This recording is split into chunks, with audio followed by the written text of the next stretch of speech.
لا دبانه كان لا اقول انا امال ناصر، ودي رحله ال 65 نصيحه لثانويه عامه عشان تكون طالب جامعي، وده تاني فيديو. I'm just a girl in the world.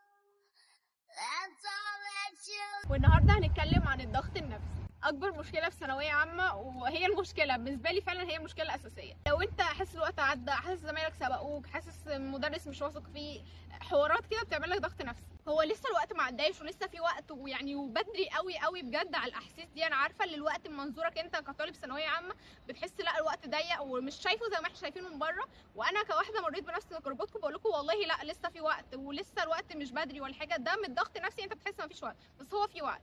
ومش معنى كده برضو اللي انا بقول لك سيب نفسك بقى لا وعيش حياتك ولسه بدري وهنلم في اخر شهرين. ما حدش بيلم في اخر شهرين، ولسه بدري، واحمد ربنا لسه ما جاش الوقت اللي هو بتاع اللي ذاكر.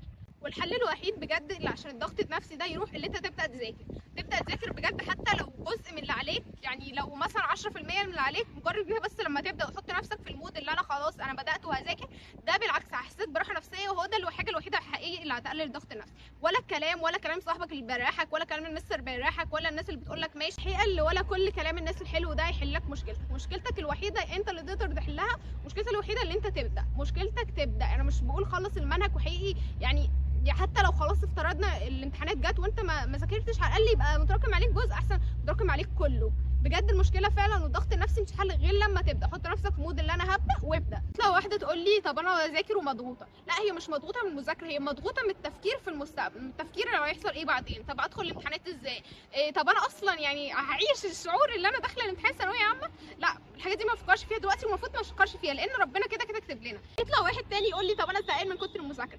ما طبيعي يزهق من كتر المذاكره، اي حد بيعمل اي حاجه كل يوم حتى لو بيحبها طبيعي هيزهق منها.